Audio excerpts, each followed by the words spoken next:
Hi everybody, this is Angie from Tourangie.com, and this is just a short little video, and we're going to be driving through some parking lots and I'll be pointing out some things. So right here you see the sign that says Warlex right there. So Warlex was originally across the bridge, the Martin Luther King Bridge. Well, back then people just called it across the bridge, but it was just across the bridge and over on the right, and then they moved over here later. But the business itself was owned for almost 80 years, owned and operated for 80 years by the same family. The grandparents opened it, then the parents, and then the grandson ended up being the one that ended up having to shut it down in 2011. But still, almost open for 80 years.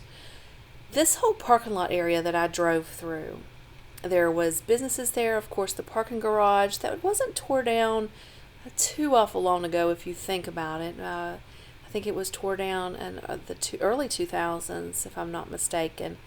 But then right beside the parking garage was the Colonial, and we're going to talk about it for just a second. But also the building here on my right now, I'll be talking about it a lot, and that's the First Community Bank. But let's go back and talk about the Colonial real quick. So the Colonial Theater first opened on March 15th, 1916, and it was designed by architect E.L. Schuffelbarger, and it was remodeled in 1939 and reopened in 1940, June 30th of 1940.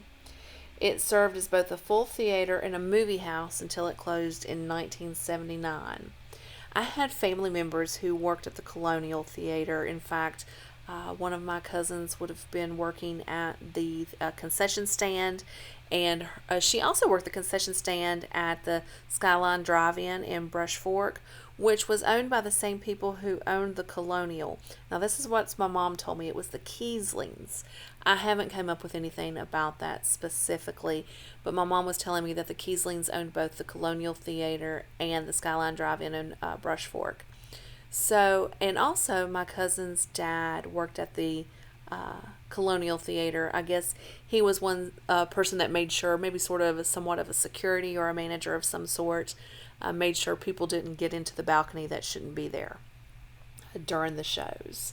But anyway, unfortunately, as you could tell, we just drove through the parking lot. There's no buildings there anymore. It ended up having to be tore down because the Milner Hotel, everybody called it the Milner Hotel or the Matt's Hotel, part of the collapse from it happened onto the theater. So both of those places were tore down. So let's talk about the Milner Manse, or the Matt's Milner Hotel, however it was supposed to be called. Probably both ways it's been called.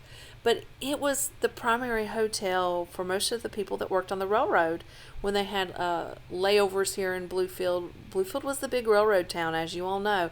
There are still tons of tracks over there across the railroad, basically from the parking lot, from the area where the Milner Hotel or the Matt's Hotel and the Colonial Theater was. In fact, just across was also the passenger train station, which has been torn down years ago. In fact, I don't even remember it. Now, of course, I was around long enough to remember the buildings of the Colonial Theater and the Milner Manse. In fact, back in the 1990s, the late 1990s, I played paintball on, I think it was the third floor of the Milner Manse Hotel. And I thought it was really neat because of all the marble that was in that beautiful, the hotel. It was beautiful, beautiful. So we've turned back right now. We're coming back down the same street. So we're going to turn into this bank parking lot, and I'll show off the bank a little bit. I remember riding the escalator here in the bank. There was other escalators here in Bluefield, like at JCPenney's, but I don't remember it. I remember riding the escalator at this bank. And of course, it's First Community Bank, like you can just see. Back in the day, it was called Flat Top Bank, and First Community bought it out. Now, if you remember from my Princeton video, the Bank of Princeton became First Community Bank, and that was from Johnson Land, and who had the Land Trust Company in Princeton.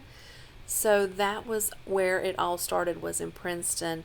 And they bought out Flat Top Bank, which was and basically turned, and that's when it was also First Community Bank. And First Community Bank is a very popular bank in West Virginia, Virginia, even into North Carolina too. So they've bought out businesses, bought out other banks, and moved throughout those states into different areas. So it's a very, very popular bank now.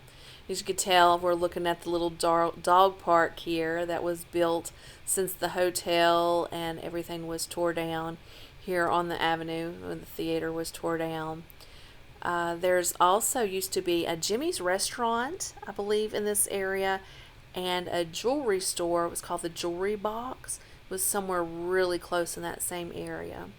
And that's about all I have to tell you on this video. I just wanted to point out some places, of course, that are no longer here and the buildings are gone, and talk a little bit about the history of those places, and of course across the street where the passenger train station used to be. This is Angie from Tourangie.com. Come to my website, read my blogs, make appointments so I can help you plan your next travel adventure. And if you're looking for any more particular history or drives of Bluefield or surrounding areas, just give me a yell. Talk to you all later.